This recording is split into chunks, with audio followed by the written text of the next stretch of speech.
Shama harka fuunee hordoftoota fi kabajamtoota chaanaalii kan koo akkam jirtan baga viidiyoo har'aa walitti deebine warroonni chaanaalii kiyyaaf haaraa taatan sabskiraayib gochuudhaan maatii ta'a. Har'a suuraa miidiyaa irratti onnee nama baay'ee baqachuun namni suuraa kan ilaalee onneen isaan cabiin namni suuraa kan ilaalee hin poostatiin namni suuraa kan ilaalee hin boo'in waan natti fakkaatu baay'ee nama gaddisiisa. Wantoonni nama gaddisiisan baay'een nuuf haaraa miti yeroo baay'ee miidiyaa irratti hin argina gariyyuu kan abbaa keenyaa kun baqachuun haalumti suuraa kun yoo ilaalan onnee nama cabsa. Innaa maal jechuu barbaadeen wantoota arginu boonyee gaddinee bira darbuu osoo hin taane kan isaaniif faayidaa qabu warra rakkate abbaa keenya kanas ta'e kan biroos namoota rakkate laallee boonyee gaddinee bira darbuun isaaniif faayidaa tokko hin qabu. Kan isaan fayyadu maallaqaadhaan gargaaruudha waan qabnu bira dhaabbachuudha jechuu barbaadeen waan qabnu osoo hin tuffatiin hamma qabnuun bira dhaabbachuudha. Nama gargaaruuf nama ta'uu qofti gahaadha. Yeroo baay'ee shamarran biyya arabaa jiru kun irra caalaan nuyiidha kan gargaarsa irratti illee hirmaatu. Irra caalaan immoo namoonni tokko tokko immoo kanuma gaddee darbullee jira kan gargaarsa irratti illee hin hirmaanne garuu mootu qabaannee osoo hin taane nuti shamarran biyya arabaa kun beektanii garaan keenya illee laafadhaa hin dandeenyu waan akkanaa kana bira darbuu yeroo baay'ee kan gargaarsa irratti hirmaatu nuyiidhaan hin beekaa sirriitti. Innaa qabaannee miti nus dureessa taanee miti manuma namaa keessa gola namaa keessa hojjannaa hojjettuu namaati garuu numa wayyaa hojjannee arganna. Kanaaf waan qabnurra yeroo hundayyuu rakkataa yoo gargaarre nama biras rabbi birattis isatu gaariidha. Jechuun dhuguma dubbachuuf nuti amma shamarran keessumaaf iyyuu jechuudha. Damooza keenya ji'aan nu kennamu namni damooza isaa guutuu ol kaa'u jira hin jiru ni balleessina qarshii jechuudha. Waan arginu waan bareedaa arginu online irra ordering goonaa iffinnaa manatti fichiisiifnaa maal jennaa waa baay'ee binnaa meekaappiin binnaa wanti nuti waan baay'eetti qarshii keenya iyyuu hin balleessina waan faayidaa hin qabnetti iyyuu qarshii keenya hin balleessina. Nama rakkateef ammootu waan adda addaa kana iyyuu binnee waan faayidaa hin qabneef iyyuu qarshii keenya hin balleessina. Namoota rakkate kanaaf immoo yoo gargaarre waaqayyo biratti illee nuuf illee gaariidha. Nama ta'e kan hin rakkanne hin jiru nuti bor waan nu eeggatu hin beeknu nuti bor maal akka taanu hin beeknu jechuu barbaadeen. Innaa baay'ee onnee koo na cabsee suurri kun jechuudha. Baay'ee jechuun maal akka jedhee ibsu jechuun yeroo tokko tokko miira keessan ibsachuun dadhabdanii jechuu jechaan bakka keessa kee waan sitti nama waan keessa namatti keessa kiyyatti dhagame yeroo tokko jecha ittiin ibsu dhabeetiin boo'ee mimmaan buufadhee callisa beektan yaani. Innaa nama rakkate yaa gargaaruu siniin jedha. Kabiraammoo jechuudha. Ani yeroo baay'ee maali beektanii yaadni kan koo otoo namni jechuudha waliigallee baay'annee guruppii ijaarree yeroo hundaa ji'aan qarshii 10 iyyuu buufne waan guddaadha beektu ijoollee dhugaas siniin jedhaati. Yeroo namni rakkate akka dafnee nama rakkate sana gargaaruu dandeenyutti jechuudha. Birrii fakkeenyaaf akkaawuntii tokko bannee yeroo hunda ji'aan namni kamiyyuu birrii 10 maan taane 20 maan taane 50 maan taane namni hamma danda'e akka qubii tokkotti buufnee gaafa namni rakkate kaasnee jechuudha.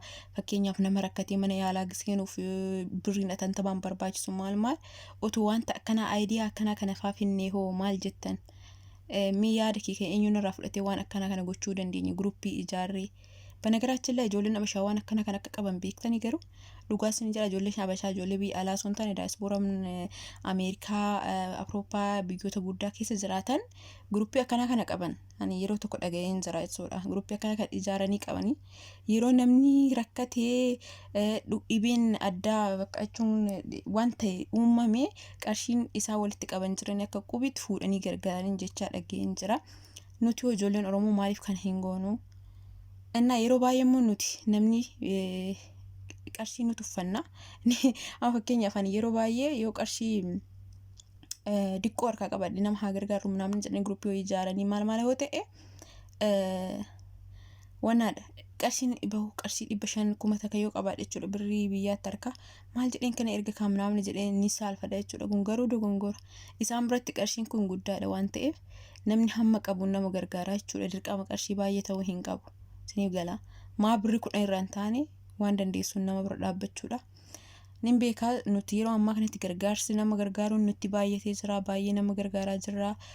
Ijoolleen biyyoota adda addaa keessatti illee jechuudha Dubaay fa'aa keessatti namoonni hojii dhabanii mana jechuun mana ijaarsaa maal guruppii minaamin ijaaranii akka gargaaramu taasisaa jiranii isarratti illee tiktok irratti illee dhaga'ee ture guruppii ijaarra jechuun namoota torbee ji'a kana keessa namoota baay'ee gargaarsi nuti baay'atee ni jira garuu immoo dirqama gargaaruu waan qabnuuf dirqama waan kana gochuu waan qabnuuf jechuudha baay'atullee yeroo kamiyyuu nama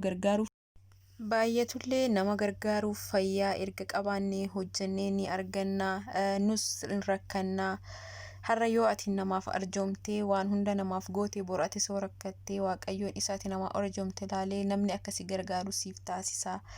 Kanaaf jechuudha please waan an jedhe sanarratti itti yaadaa ijoolleen Oromoo namoonni yaada kiyya yoo sirriidha jettanii fudhattan akkas haa goonu guruppii ijaarre jechuudha kan dura jedhe irratti yaada dura jedhe irratti guruppii ijaarre qarshii otoo buufni qarshii beetanii amma fakkeenyaaf nuti namoota baay'ee ijoolleen Oromoo kan biyya alaa jirru iyyuu warra biyya keessaa soo dhiifne iyyuu warri biyya alaa jirru warri innaa osoo ji'aan birrii 10 buusne eessa akka dhaqu beektu garuu nuti birrii baay'ee akka balleessinu ofii keenyatti immoo wacii baay'ee akka baasnu beetanii waanuma hin taanetti jechuudha duras jedheen jira innaa isa waan hin taanetti balleessinu kanaa hiyyeessa baay'ee jira kan rakkate kan waan baqa waan nyaatee agabuu bulufaa baay'ee jiran beene jechuun biyyi keenya jechuudha haaraa miti kun nuuf biyya keenyatti yoom yeroo tokko maal akka jedhu beetanii ijoollee yoomuu biyya keenyaaf darbaa jechuun yoomuu biyyi keenya baqa akkuma biyya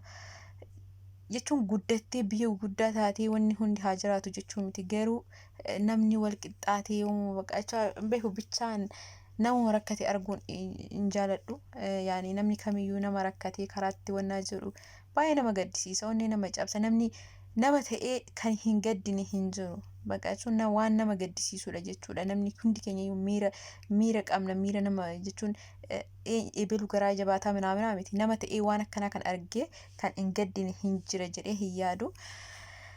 Yeroo baay'ee garuyyuu hiyyeessatu hiyyeessa gargaaruuf yaada malee dureessi namni waa qabu baay'ee hiyyeessan gargaaruu dhiifnaa godhaa garuu jecha kanarratti ani waan arge dubbadha yeroo baay'ee nama waa qabu tokko hiyyeessa gargaaru jedhanii itti ulfaata garuu hiyyeessi ammoo jechuudha kan hin qabne garuu waan hin qabne irraa gargaaraa jechuudha yeroo baay'ee namni qabu waan biraa dhiisaati karuma finfinnee irratti jechuudha yeroo warroota makiinaa qaban yeroo karaa gaaf tokko piyaansaa osoo karaa deemaa jiru warri kinoo karaa taa'anii kadhatan maal fa'aa hin jiran miti innaa daa'ima wayitu nama makiinaa of dura harka qabdee waan nyaadhu qabu namni jettee namicha makiinaa qabu kana gaafatti jechuudha qarshii jechuudha kaza ergasii kazi ምናምን jedhanii afaan amaariffaatiin ari'e jechuudha jechuun namni akka abbaa qabeenya qaba bar makiinaa ofa jechuun erga biyya Itoophiyaa keessatti makiinaa ofa machee waa qaba natti fakkaata jechuun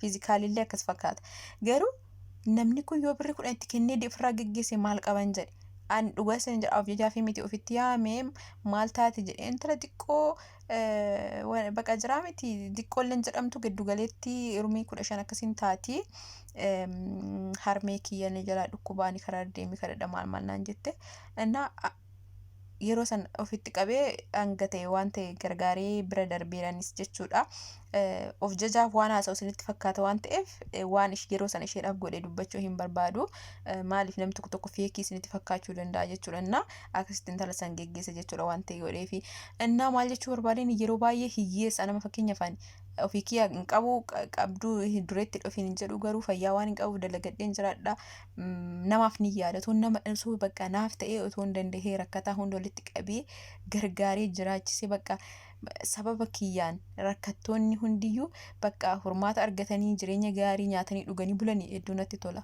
garuu immoo kana gochuu hin danda'u macheem yaani rakkataa meeqatu biyya keessa jira hundumti keenya garuu kan kana gochuu qabnu nuti tokkummaadhaan walii gallee wantoota ani jedhu kana guruppii ijaarree rakkataa yoo walii gallee gargaarre garuu nama yaani hir'isuu dandeenya rakkina jechuudha wanti isaan nu biratti xiqqoodha jennee tufan isaan biratti guddaa waan ta'eef wanta nuti har'a birri fakkeenyaaf uffata bituuf birri meeqa baafna nuti jechuudha uffata takkittiiti jechuudha garuu hiyyeessa ammootu wanta nuti uffata takkittiitti baafnu san osoo argate yeroo torbee ji'a tokko ittiin nyaatee ittiin nyaatee ittiin jiraachuu danda'a jechuu barbaadeen. Innaa kanaafiyyuu nama gargaaruuf nama ta'uun gahaadha.